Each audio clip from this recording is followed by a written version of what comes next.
साहब जी और मुजफ्फरनगर के हमारे सम्मानित जिला अध्यक्ष पुराने हमारे साथी भाई रविंद्र गौतम जी, भाई सतीश, अच्छा लगा भाई सतीश कुमार जी का भी प्रमोशन हुआ कल परसों ही, बहुत बहुत बधाई। हमारे सत्यप्रकाश जी मंच पर आसीन, हमारे सम्मानित बहुत सारे लोग साथियों के नाम भी मैं जानता हूँ, त्यागी जी का नाम जानता हूँ, सबको मैं बधाई देना चाहता हूँ। मेरे सामने बैठे हुए कश्यप जी, रतिराम जी, समस्त हमारे सभी विधानसभाओं के सम्मानित पदाधिकारीगण और जिम्मेदार साथियों,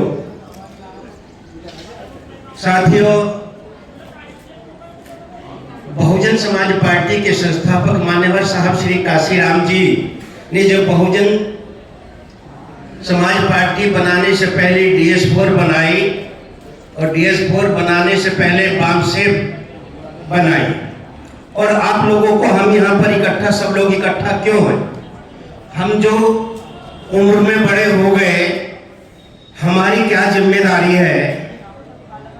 हम लोगों ने ये महसूस किया है कि भारत के संविधान में एक पैके 11 एक धारा है, वो अपने अधिकार, अपने संपत्ति ट्रांसफर की जाती है उस कानून के द्वारा।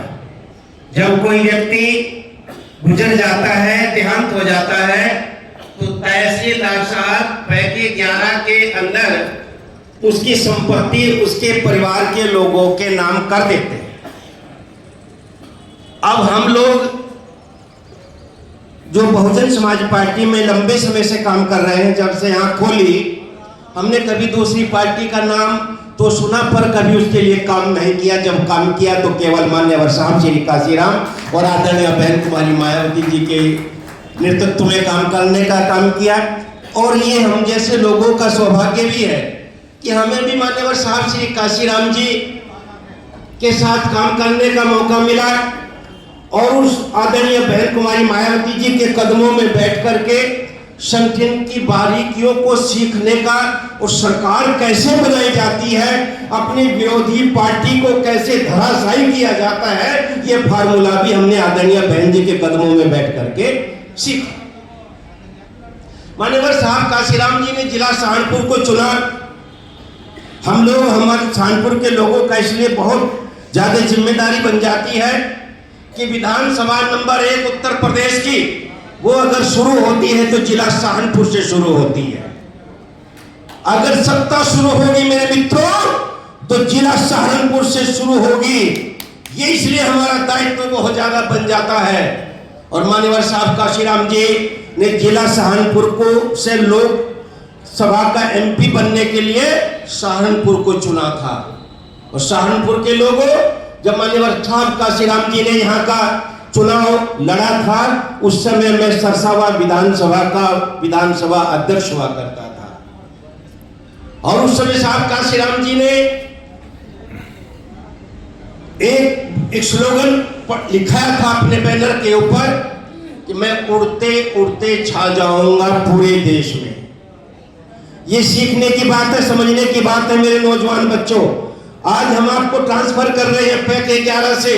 उस सपने को जो साहब काशीराम जी ने देखा था, आज हम ट्रांसफर कर रहे हैं उस युवा शक्ति को जिस पर घमंड करती है बीजेपी, उस युवा शक्ति को जिस पर घमंड करती है समाजवादी पार्टी, उस युवा शक्ति को जिस पर घमंड करती है दूसरी अन्य पार्टी, उस युवा शक्ति जो बहुजन समाज पार्टी में फिर से तेजी के साथ आगे बढ़ने का काम कर रही है, मैं उसको समर्पित करने का काम कर रहा हूँ। कि उस पैके 11 में मान्यवर काशीराम जी ने कहा था कि मैं उड़ते उड़ते छा जाऊंगा पूरे देश में, लेकिन मेरी डोर रहेगी सहारनपुर वालों के हाथ में। और हम लोगों ने बहुत संघर्ष किया, लेकिन पूरा विपक्ष एकजुट हो गया हमारे खिलाफ। 5 विधानसभाओं में, 3 विधानसभाओं में मान्यवर साहब काशीराम जी चुनाव जीते। वो 3 विधानसभा कौन सी थी? हरोड़ा से चुनाव जीते, मेरी सरसावा से चुनाव जीते और मुजफ्फराबाद से चुनाव जीतने का काम मान्यवर साहब श्री काशीराम जी ने किया। हमारी हार अगर कहीं से हुई तो हमारी हार हुई थी शहर नगर विधानसभा से और नकुड़ विधानसभा से हमारी हार हुई थी और इतनी लीड हो गई थी कि 3 विधानसभाओं की लीड को समाप्त करके भारतीय जनता पार्टी का एक अदना सा व्यक्ति चुनाव जीत गया था। और वो चुनाव जीत गया था कि लोकसभा में जाने के बाद में उन्होंने कभी भी सहारनपुर के हक की लड़ाई नहीं लड़ी, लोकसभा के अंदर सोते रहते थे। ये हम लोगों ने अक्सर टीवी पर देखने का काम किया था। और हमारे मान्यवर साहब काशीराम जी हार गए थे और हारने के बाद में जब उनसे पूछा तुम क्यों मायूस होते हो, जब समीक्षा हुई थी दिल्ली के अंदर, हम लोग वहां पर डरते डरते पहुंचे थे, माननीय बहन जी बैठी थी, साहब काशीराम जी बैठे थे, तो साहब काशीराम जी ने कहा था तीसरे दिन हमारी समीक्षा थी कि क्यों घबराते हो, जब मैं नहीं घबरा रहा हूं तो तुम क्यों घबरा रहे हो, इसलिए उठो फिर से अपनी हार को जीत में बदलने की तैयारी शुरू करो। और जब उनसे पत्रकारों ने पूछा, आज मेरे पुराने भाई सहारनपुर में पत्रकार, कभी मेरे जमाने के पत्रकार हैं, उनमें कोई नया लड़का नहीं आ रहा है तो शायद मेरी पहचान में नहीं है, लेकिन वो उनकी नजरों में जो उन्होंने उस समय मुझे भी सम्मान दिया था, उनकी नजरों में मैं आज भी सम्मान देखता हूं और उन्होंने हर कदम पर मेरा भी सहयोग किया था, मैं उनका भी धन्यवाद करता हूं। सम्मानित साथियों, मान्यवर साहब काशीराम जी से पत्रकारों ने पूछा कि आपका हाथी तो बैठ गया, आपका हाथी तो बैठ गया, तो साहब काशीराम जी ने क्या जवाब दिया था, ये जवाब आपको भी देना है मेरे युवा साथियों, ये जवाब आपको भी ताकत के साथ देना है कि खड़े हुए गधों से बैठा हुआ हाथी ज्यादा ऊंचा होता है। इसलिए ध्यान रखना, ये बहुजन समाज पार्टी राम सिंह भाई, एक दिन हम लौट के आएंगे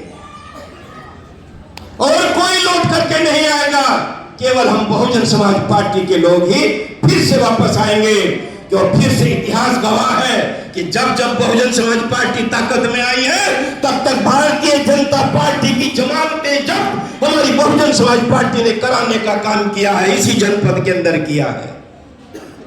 समाजवादी पार्टी को हमने खत्म करने का काम कैसी जनपद से किया है। ये आज इतराते हैं कि इनके 7 में से 5 एमएलए हैं, ये कारनामा आप लोग 2007 में कर चुके हैं, ये बाद में कर रहे हैं। और साथियों, वो बाद में भी कर रहे हैं ईवीएम की गड़बड़ी की वजह से। मध्य प्रदेश में उनकी ईवीएम की गड़बड़ी अब फिर पकड़ी गई है और आज ये ईवीएम की गड़बड़ी को रोक दें, ईमानदारी से चुनाव करें, बैलेट पेपर से चुनाव करें, तो निश्चित तौर से बहुजन समाज पार्टी की सत्ता में आने से कोई दूसरी शक्ति है नहीं जो रोक सकती है। इसलिए साथियों, साहब काशीराम जी ने बहुजन समाज पार्टी की व्यवस्था बनाने के लिए 2 व्यवस्थाएं दी कि जब माननीय बहन जी का जन्मदिन होगा, आर्थिक दिवस के रूप में मनाया जाएगा। जब माननीय बहन जी चीफ मिनिस्टर बन गई 2007 में, उसका नाम बदल करके जन कल्याणकारी दिवस बना दिया गया। और जब माननीय बहन जी के जन्मदिन के बाद साहब काशीराम जी का जन्मदिन आएगा, उसको संगठन दिवस के रूप में मनाया जाएगा। आज हमारा ये संगठन का दिवस है। संगठन दिवस में सिर्फ इतना हम लोग एक काम करें, नए युवा बच्चों को मौका दें और पुराने साथियों का सम्मान करें। किसी से सीखने में, अपने बुजुर्गों से, अपने से बड़ों से सीखने में कभी शर्म महसूस नहीं करनी चाहिए। अपने आप में कोई परिपक्व नहीं है। आपकी उम्र 110 साल की, 150 साल की हो जाएगी, अगर सीखने की शक्ति है तो आप तब तक भी आप शिक्षा ग्रहण कर सकते हैं, तब तक भी सीख सकते हो। इसलिए साथियों, हमें बहुजन समाज पार्टी को फिर से मजबूत करना होगा और निश्चित तौर से अभी हम ये महसूस कर रहे हैं यहाँ पर कि अभी त्रिस्तरीय पंचायत चुनाव की घंटी धीरे धीरे बजनी शुरू हो गई और त्रिस्तरीय पंचायत चुनाव के बाद फिर विधानसभा के चुनाव की तैयारी होगी। पिछली बार सुनो, पिछली बार जिला पंचायत के चुनाव में बहुत सारे ऐसे लोग जिनका बहुजन समाज पार्टी से कोई लेना देना नहीं था, हमारे कार्यकर्ताओं की उंगली पकड़ करके शामिल हो गए बहुजन समाज पार्टी में। चुनाव जीते और उनमें से आधे भागने का काम किया, और कुछ लोग जो ईमानदारी के साथ चुनाव जीते थे वह आज भी बहुजन समाज पार्टी के साथ चल रहे हैं, बहुजन समाज पार्टी का काम कर रहे हैं।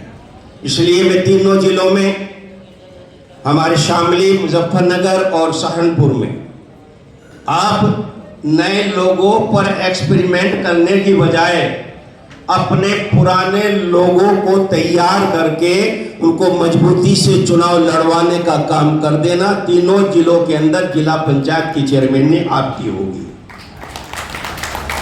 इसके अलावा खाली हमारा ध्यान जिला पंचायत के चुनाव पर ही रहता है, जबकि उसमें एक प्रधानी का भी चुनाव है, जबकि उसमें बीडीसी का भी चुनाव है। ब्लॉक प्रमुख बनाने के लिए और संगठन को मजबूत करने के लिए अभी से सभी कार्यकर्ताएं, तीनों जिलों के कार्यकर्ताएं अपने अपने ग्राम पंचायत में, अगर उस गांव का कोई धनाढ्य व्यक्ति, गुंडाई व्यक्ति, मजबूत व्यक्ति किसी दूसरी पार्टी में है, मजबूती से प्रधानी की तैयारी कर रहा है, मेरे कार्यकर्ताओं उसकी बिरादरी में से किसी गरीब आदमी को हाथ पकड़ करके उठा देना और हमारे पदाधिकारी उसके साथ जाकर के खड़े हो जाएं। और 15 दिन का लालच आप भूल जाना, कड़वा जहर मत पीना, लालच मत करना, ईमानदारी से उसको वोट दे देना जिसको तुमने खड़ा किया है। वो अगर जीत गया तो बल्ले बल्ले, अगर हार गया तो तुम्हारा झंडा पकड़ करके से गांव के बीच में खड़े हो जाएगा और तुम्हारे आने वाले विधानसभा के चुनाव में तुम्हारी पार्टी को, हमारी पार्टी को मजबूत करने का काम करेगा। ये संगठन की बात है। प्रधानों को जिताओ और लड़ाओ, जगह जगह पर कार्यकर्ताओं। सब लोग जिला पंचायत नहीं लड़ सकते, सब लोग ब्लॉक प्रमुख ही नहीं लड़ सकते, सब लोग एमएलए एमपी नहीं लड़ सकते। हाँ, हम बहुत सारे कार्यकर्ताओं को प्रधानी का चुनाव, बीडीसी का चुनाव में लड़ाकर उनकी इच्छा को पूरी कर सकते हैं और पार्टी को मजबूत कर सकते हैं। इसलिए मित्रों, मैं आप लोगों के बीच में आया हूं, बराबर आता रहूंगा और आप लोगों से निवेदन ये करना चाहूँगा कि हम निश्चित तौर से, अगर हमने संगठन अपना मजबूत कर लिया और फिर से हमने अपनी पार्टी में भाईचारा बना लिया, इसमें कहीं हमें गठबंधन की आवश्यकता नहीं है। हमें किसी पार्टी के साथ गठबंधन करने की आवश्यकता नहीं है। हमें विभिन्न समाज के साथ गठबंधन करने की आवश्यकता है। जाति तोड़ो समाज जोड़ो का नारा मान्यवर साहब श्री काशीराम जी ने ही दिया था। इसलिए सब समाज के लोगों को पार्टी से जोड़ो, उनको आगे बढ़ाओ। हमारे संगठन में जब सब समाज के लोग होंगे हमारी पार्टी मजबूत हो जाएगी। सब समाज का वोट हमारी पार्टी को मिलने का काम करेगा। हमारा एक गरीब का बेटा भी चुनाव जीत करके एमपी एमएलए और प्रधान और ब्लॉक प्रमुख और बीडीसी बन करके संगठन को मजबूत कर सकता है, इन्हीं सब बातों के साथ। और फिर दूसरी बात एक ये भी है कि जब कहीं अपने कार्यकर्ताओं के ऊपर अत्याचार, जुल्म जाती होती है, मत जाओ किसी के दरवाजे पर, मत जाओ किसी के घर पर। सहारनपुर के अंदर हमारा जिला कार्यालय है, सहारनपुर के अंदर हमारे तमाम पदाधिकारी हैं। टूटी फूटी ये कुम्हारों की मोंगरी, ये भी तुम्हारे साथ है। मेरे नाम के सामने आदरणीय बहन जी ने, गरीब के बेटे के साथ में आदरणीय बहन जी ने, जो लोग माननीय बहन जी को कहते हैं कि माननीय बहन जी बगैर पैसे लिए काम नहीं करती, मैं डॉक्टर मेघराज गवाह हूं, मैं पैसे से कभी भी एमएलसी नहीं बन सकता था। और मेरे जैसे बहुत सारे लोग जिला हमारे उत्तर प्रदेश के लोग थे, खास तौर से मैं कभी पैसे के दम पर कभी भी एमएलसी नहीं बन सकता था।